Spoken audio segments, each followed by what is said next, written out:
कुंडली सीखने के क्रम में आज हम लोग चर्चा कर रहे हैं सूर्य के साथ ग्रहों की जो अस्त अवस्था है। कई बार आप सब देखते हैं कि कुंडली में कोई ग्रह सूर्य के साथ बैठा है और वह अस्त होता है, और फिर भी ये चीज़ें नहीं समझ में आती हैं कि कितने डिग्री पर वह अस्त है और कितनी डिग्री पर वह उदय होगा और पूर्ण कार्य करेगा अपना, जो भी उसको पूरा अपना जो भी रिस्पांस देना होता है वे ग्रह नहीं दे पाते हैं। तो उसी विषय पे चर्चा करेंगे कि कौन से ग्रह कब अस्त माने जाते हैं सूर्य के साथ, और कितनी डिग्री पर वो सारी चीज़ें नहीं होती हैं, वो अपना पूर्ण फोकस नहीं कर पाते ग्रह। तो उसी क्रम में चर्चा करेंगे। तो आइए शुरू करते हैं वीडियो को। नमस्कार मित्रों, नारायण हरि, स्वागत है आपका अपने YouTube channel Radha Narayan ji 2.2M में, और मैं आपका अपना ज्योतिष मित्र आचार्य नारायण द्विवेदी। और चर्चा करेंगे एक बार आज फिर से ज्योतिष सीखने के क्रम में एक नया विषय। आज का जो विषय है, सबसे पहले इसको इस तरह से जानें कि कुंडली जो भी आप देख रहे हैं, चैनल पे सीख रहे हैं, ये बहुत ही स्पेशल चीज़ें हैं।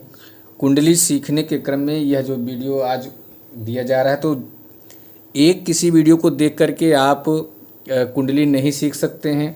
यदि आप इस वीडियो पर आज नए हैं तो पीछे की भी वीडियो को आप ज़रूर देखें, जिसमें कुंडली सीखने के जो बेसिक चीज़ें हैं वो भी यहाँ पे बताई गई हैं। और उन बेसिक चीज़ों को आप जब जान लेंगे तो ही यहाँ की जो ज्योतिष की जो एक भाषा शैली है उसको आप समझ पाएंगे। नहीं तो यहाँ पे कौन से वर्ड क्या बोले जा रहे हैं, ये चीज़ें आप नहीं समझ पाएंगे, तो चीज़ें आपको समझने में दिक्कत होगी। तो कुंडली के क्रम में सबसे पहले तो आप जो पीछे की वीडियो यदि आप नहीं देखे हैं तो उन्हें एक बार ज़रूर देखें। वहाँ पे ग्रह नक्षत्रों की बात हो रही है, ग्रहों के स्वामी और जो भी राशियाँ हैं वो सारी राशियों का क्रम, ग्रहों का क्रम, कौन सी राशि के स्वामी कौन से ग्रह हैं, और ये सारी चीज़ें वहाँ पे बताई गई हैं। कौन सी ग्रहों की क्या दृष्टि है, कैसे क्या फलादेश होता है, ग्रहों का क्या, उनकी क्या एक्टिविटी है, ग्रह किस भाव में क्या एक्टिविटी करते हैं, वो सारी चीज़ें डिटेल में पीछे के वीडियो में दी गई हैं। आज का जो वीडियो है, यह वीडियो ऐसा है कि सूर्य के साथ जो भी ग्रह अस्त होते हैं वो उनकी क्या अवस्था होती है, उस पर हम लोग आज इस वीडियो को लेकर के आए हैं। और चूँकि जो वीडियो का जो विषय है वह है सूर्य के साथ, इसको यहाँ मैं लिख दे रहा हूँ ताकि आपको समझने में चीज़ें ठीक लगें।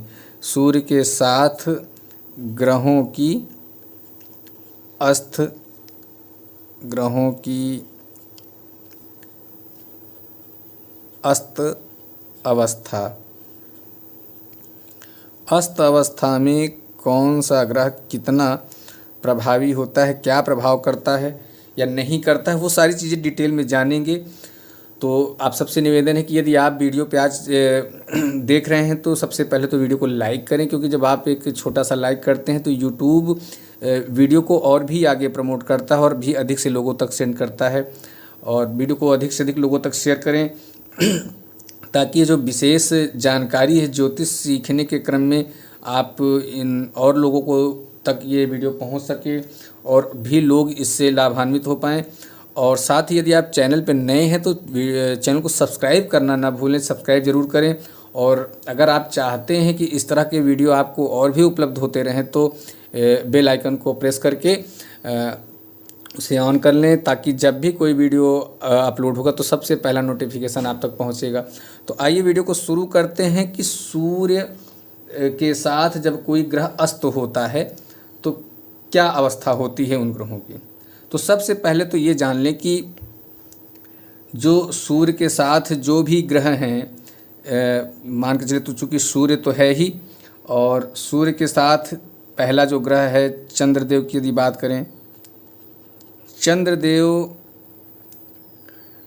जो हैं वे यदि सूर्य के साथ कहीं पर भी कुंडली में किसी भी भाव में बैठे हैं तो 12 डिग्री तक ये अस्त नहीं होते। 12 डिग्री तक ये अस्त होते हैं। अगर सूर्य से चंद्रमा की दूरी जो है, सूर्य से 12 डिग्री तक की दूरी हो सूर्य से, तो ये अस्त माने जाएंगे। अब बात कर लें दूसरे ग्रह की, मंगल देव की। तो मंगल देव यदि आपकी कुंडली में किसी भी भाव में सूर्य के साथ यदि बैठे हैं और उन दोनों की बीच की जो दूरी है वह 17 डिग्री तक की है, 1 से लेकर 17 तक में है, तो वे अस्त माने जाएंगे। इसी तरह से अगर देख लें सूर्य के साथ बुध देव की जो स्थिति है,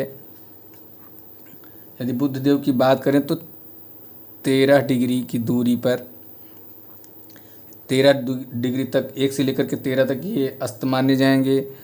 यदि गुरु अर्थात बृहस्पति ग्रह की बात करें तो ये माने जाएंगे 11 डिग्री तक अस्त माने जाएंगे। 1 से लेकर के अगर 11 डिग्री के बीच में ये सूर्य के साथ में हैं किसी भी भाव में, तो ये अस्त माने जाएंगे। और यदि बात कर लें शुक्रदेव की, तो शुक्रदेव जो हैं ये कुंडली में यदि किसी भी भाव में सूर्य के साथ 9 डिग्री, 1 से लेकर के 9 डिग्री के बीच में हैं तो ये अस्त माने जाएंगे। और शनिदेव की यदि बात करें तो यदि शनिदेव किसी कुंडली में आपके किसी भी भाव में सूर्य के साथ यदि 1 से लेकर के 15 डिग्री तक के बीच में हैं तो अस्त माने जाएंगी। ये सारी जो हैं सूर्य से इनकी दूरियां हैं। इतनी दूरी यदि रही, दूरी जो रही तो ये अस्त माने जाएंगे।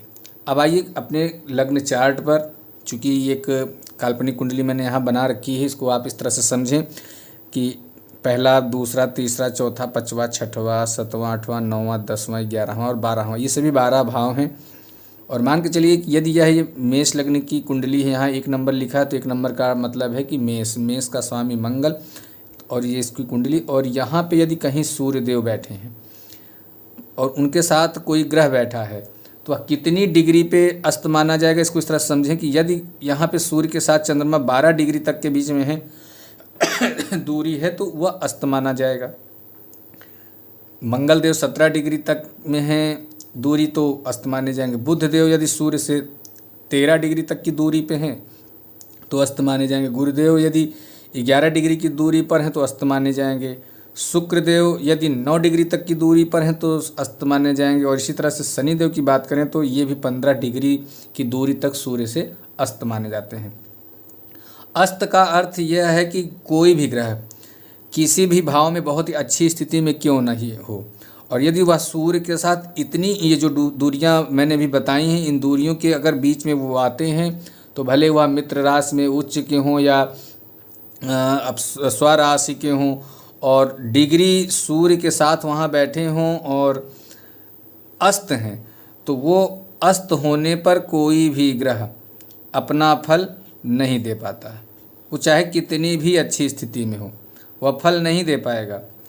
फल नहीं दे पाएगा तो ये होता है कि कुंडली में तो बहुत अच्छी स्थिति में ग्रह बैठा है, वो भी सूर्य के साथ बैठा है, लेकिन फल क्यों नहीं दे रहा, तो इसका मतलब यही है कि वह ग्रह अपनी अस्त की स्थिति में है, तो ग्रह अपना फल नहीं दे पाएंगे। कोई भी ग्रह यदि सूर्य के साथ बैठ करके अस्त हो गया, या सूर्य के साथ सूर्य के आगे या पीछे भी भाव में अगर वह बैठ करके अस्त है, तो अस्त की स्थिति में वह फल नहीं दे पाएगा। अब देखेंगे सूर्य किसको अस्त करता है। तो सबसे पहले जो ग्रहों की जो चाल है, जब आपका जन्म होता है, यदि कोई ग्रह किसी भी कुंडली में जहाँ बैठ गया वो तो वहाँ स्थित रहेंगे ही, लेकिन जब वह गोचर करते हैं अलग अलग भावों में, तो जब वो चलते हैं तो उनके चलने का जो क्रम है, जैसे घड़ी जो चलती है तो क्लॉकवाइज, ये क्लॉकवाइज हुआ, घड़ी ऐसे चलती है, और ग्रह चलते हैं एंटी क्लॉकवाइज, ये इस तरह की चलते हैं। कोई भी ग्रह मान के चलिए कि सूर्य यहाँ पे है, यदि सूर्य देव आपके 10वें भाव में है तो इनकी जो चाल होगी तो यहाँ चलेंगे, 11वें में चलेंगे, 11वें से 12वें में, 12वें से पहले में, पहले से दूसरे में, दूसरे से तीसरे में, तीसरे से चौथे, 5वें, 6वें, 7वें, 8वें, 9वें और फिर यहाँ। ये क्रम है ग्रहों के चाल की। कुछ ग्रह वक्री भी चलते हैं, उनकी भी हम बाद में चर्चा करेंगे, पहले अभी हम लोग चर्चा कर रहे हैं अस्त की बात। तो ये जो चलना का क्रम है ग्रहों का, क्लॉकवाइज में, एंटी क्लॉकवाइज में। अब बात करेंगे कि कौन सा ग्रह अस्त कर रहे हैं सूर्यदेव। यदि मान के चलिए कि सबसे पहले तो ये समझ लीजिए कि आपकी जो कुंडली है पूरा जो है ये, इसकी जो डिग्री है ये 12 भाव हैं। सभी भाव जो होते हैं वे 30 डिग्री के होते हैं। सभी भाव 30-30 डिग्री के होते हैं। 30-30 डिग्री के सभी भावों को अपना 30-30 अंश का मिला है और ये कुल 12 भाव हैं। तो 30 × 12 तो ये कितना हो गया 336, 360 डिग्री। 360 डिग्री केंद्र में 360, ये वृत्ताकार अवस्था में घूम रहे हैं, परिक्रमा कर रहे हैं केंद्र, ये चल रहे हैं अपने घर भावों में। और ये 360 डिग्री ये पूरा ये अपनी एक चक्र लगाते हैं कुंडली में। और सभी घरों को कितना मिला है 30 डिग्री। सभी जो हैं 30 डिग्री के हैं, सब 30 डिग्री के हैं।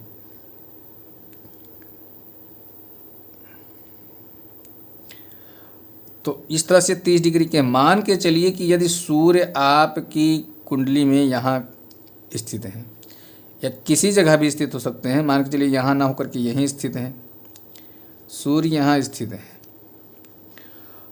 और सूर्य यहाँ पर मान के चलिए कि आपकी बहुत मजबूत स्थिति में है। मान के चलिए यहाँ 8 डिग्री के हैं, 8 डिग्री के हैं और इन्हीं के साथ चंद्रदेव बैठ गए। चंद्रदेव यदि इन्हीं के साथ बैठ गए और यदि इन्हीं के साथ बैठ गए और इनकी डिग्री है मान के चलिए 20 डिग्री के हैं, ये 20 डिग्री के हैं। और यदि ये 20 डिग्री के हैं तो इस भाव में, यहाँ इस भाव में सूर्य चूँकि 1 से लेकर 30 में 8 चल चुके हैं और चंद्रमा 20 चल चुके हैं, तो मतलब कि चंद्रमा ज़्यादा इनसे हैं। तो इसमें से यदि 20 में से अगर 8 घटा दें तो कितना बचा 12। और चंद्रमा 12 डिग्री तक अस्त माने जाते हैं सूर्य के साथ। तो यहाँ पर चंद्रमा क्या होंगे, अस्त हो जाएंगे। चंद्रदेव यहाँ पे अस्त हो जाएंगे। अस्त का जो चिन्ह है आप कुंडलियों में देखेंगे इस तरह से बना होता है। तो चंद्र यहाँ अस्त हो गए। अब इसी तरह से बात कर लें यहीं मंगल देव की। मान लीजिए मंगल देव यहाँ पर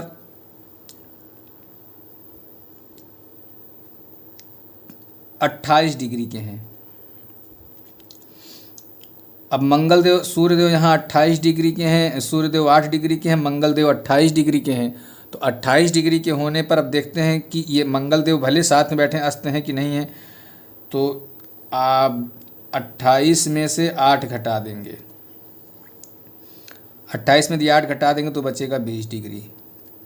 और चंद्रदेव, मंगलदेव यहाँ 17 डिग्री तक ही अस्त माने जाते हैं। और कितनी डिग्री नहीं मिली 20। तो यहाँ पे मंगल देव अस्त नहीं है, भले ही सूर्य देव के साथ बैठे हैं लेकिन दूरी अधिक होने की वजह से ये अस्त नहीं है। अब कोई भी ग्रह सूर्य के प्रभाव उनकी जितनी डिग्री में नज़दीक में आएगा, जितना ही नज़दीक आएगा वह उतना ही वो अस्त हो जाएगा, सूर्य के प्रकाश से उसका प्रकाश ढक जाएगा। इसीलिए देखिए यहाँ पे ये जो ग्रहों का जो क्रम है, यहाँ पे राहु और केतु की गणना हमने नहीं की है। राहु और केतु जो हैं ये छाया ग्रह हैं और छाया ग्रह अस्त नहीं होते। राहु और केतु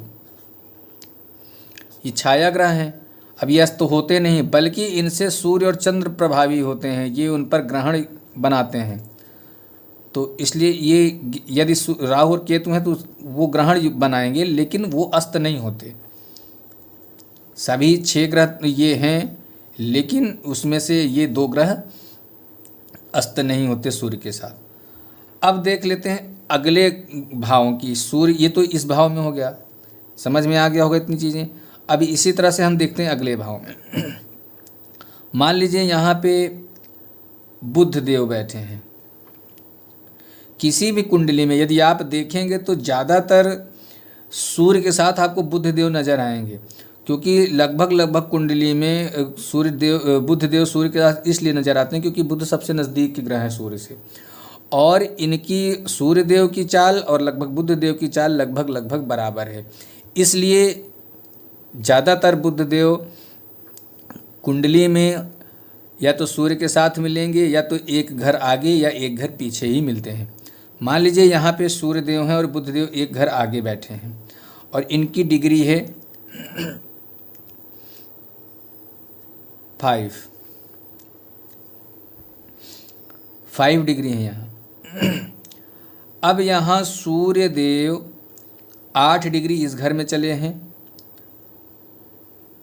तो 30 में से 8 गया, कितना हो गया, बचा 22, क्योंकि 30 है तो 8 चले गए तो 22 डिग्री भी ये और चलेंगे।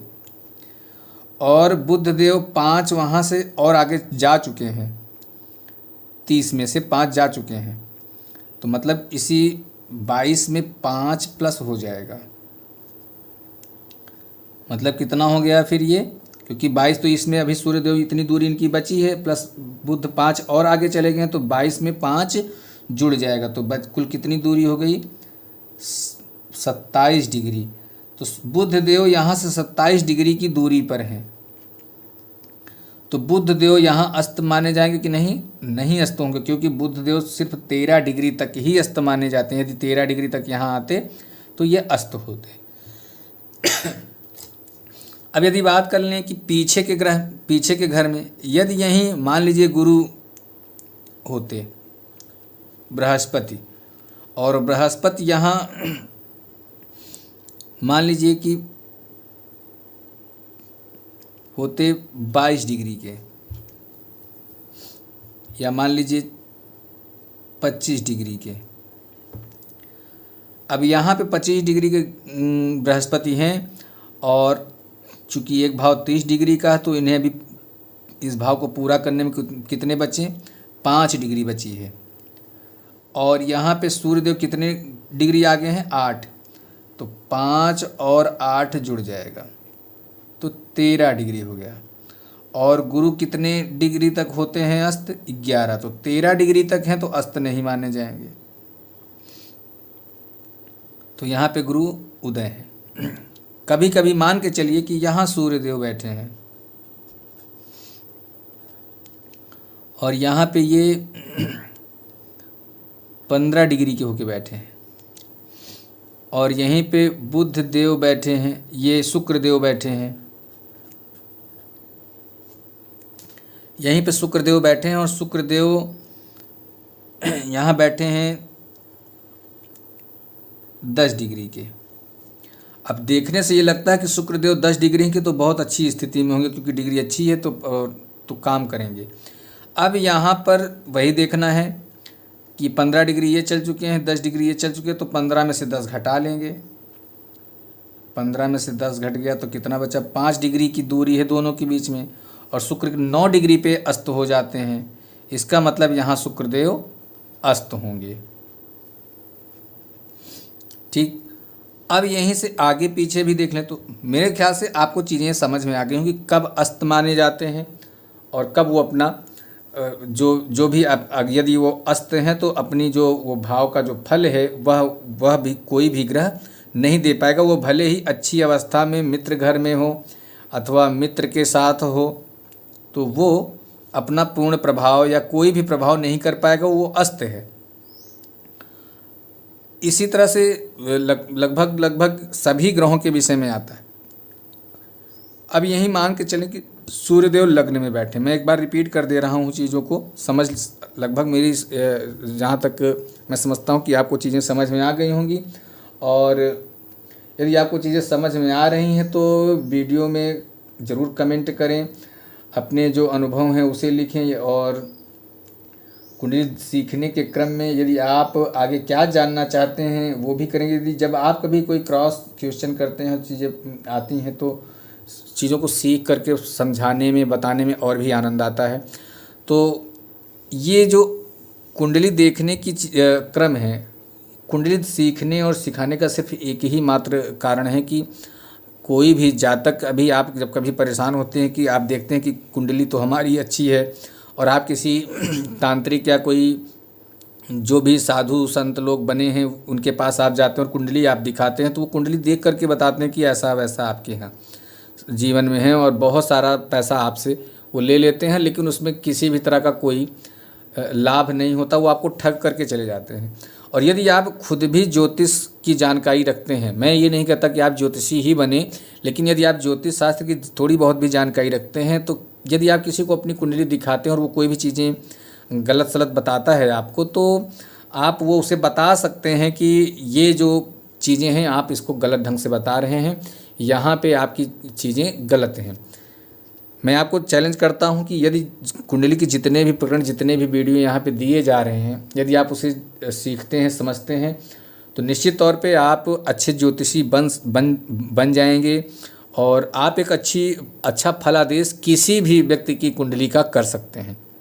लेकिन हाँ, कुंडली के जो क्रम सीखने के मैं लगातार वीडियो अपलोड कर रहा हूँ, बीच बीच में कभी कभी गैपिंग भी आती है ताकि आप वीडियो को रिपीट कर लें।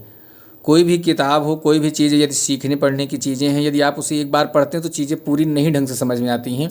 उन्हें समझने के लिए एक बार, दो बार, तीन बार रिपीट करना होता है और जितनी ही बार आप रिपीट करते हैं वो चीज़ें और भी गहराई से आप उनको समझ पाते हैं, सीख पाते हैं। तो कहने का ये है कि यदि आप वीडियो को नहीं समझ पा रहे हैं, चीज़ें नहीं समझ में आ रही हैं, तो आप के पास कई सारे ऑप्शन हैं। आप वीडियो को फिर से देख सकते हैं या कमेंट बॉक्स में अपने प्रश्न को रखें तो आपके प्रश्नों का भी निश्चित तौर पे उत्तर दिया जाएगा। साथ ही आप वीडियो को लाइक करें और लोगों तक शेयर करें ताकि और लोगों का भी उपकार हो सकता है। दूसरी चीज़ कि यदि आप लोगों का उपकार करते हैं तो ये जो उपकार करने की एक परंपरा है, सहयोग करने की परंपरा है, इस सहयोग कहीं ना कहीं उनका आशीर्वाद आपके साथ लगता है और आपके जीवन में उन्नति और प्रगति आती है। तो ये चीज़ें आपको करने से बड़ा ही बेनिफिट होता है। एक बार वीडियो को समाप्त करने से पहले मैं फिर से रिपीट कर दूं ताकि आपको चीज़ें एक बार फिर से कंठस्थ हो जाएं। सूर्य की चंद्रमा से यदि दूरी 12 डिग्री के बीच की दूरी है तो वह अस्त होगा। मंगल 17 डिग्री पे अस्त होंगे, बुध 13 डिग्री पे अस्त होते हैं। 13 डिग्री से मतलब है कि 1 से लेकर के 13 डिग्री। गुरु हैं 1 से 11 डिग्री तक के बीच में अस्त होते हैं। शुक्रदेव 1 से 9 डिग्री तक के बीच में अस्त होते हैं और शनिदेव 1 से 15 डिग्री के बीच में अस्त होते हैं।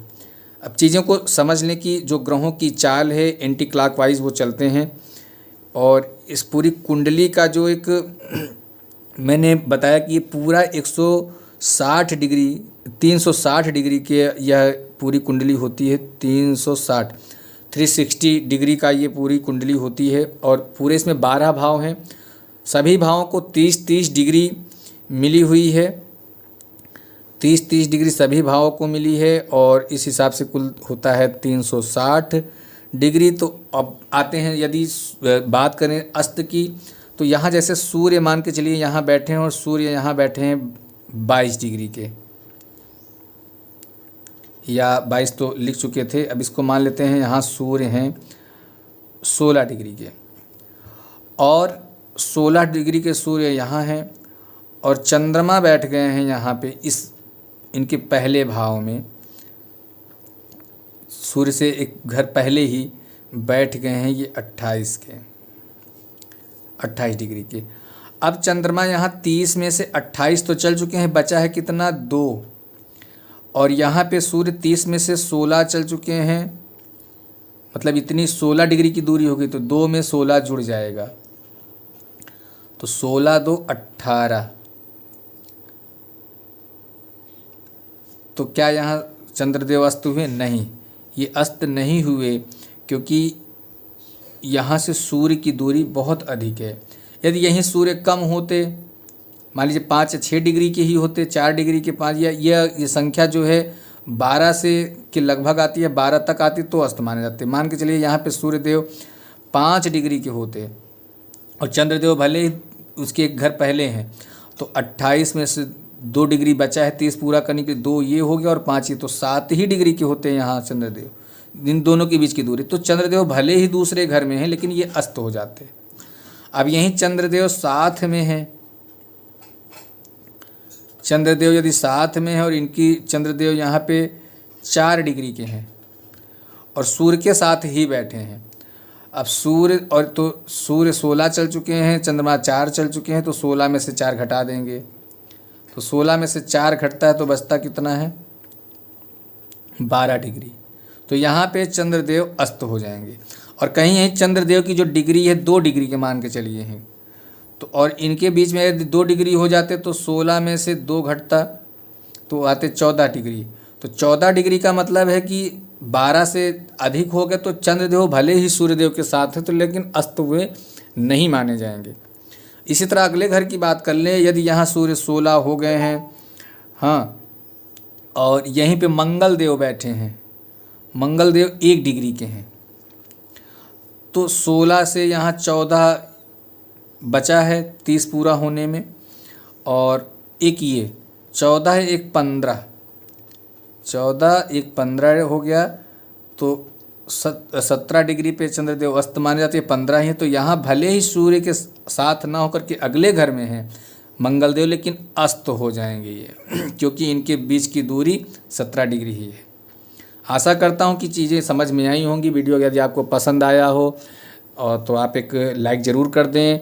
यदि आप कोई भी परामर्श चाहते हैं तो कमेंट बॉक्स में ज़रूर लिखें, और साथ ही यदि आप चैनल पर नए हैं तो वीडियो को चैनल को सब्सक्राइब कर दें और बेल आइकन को ज़रूर ऑन कर लें यदि आप ऐसे ही वीडियो आगे भी चाहते हैं। तो इन्हीं शब्दों के साथ अपनी वाणी को विराम करेंगे, फिर मिलेंगे एक नए रोचक और नए ज्ञानवर्धक वीडियो के साथ। तब तक के लिए सभी मित्रों से श्री राधे, धन्यवाद।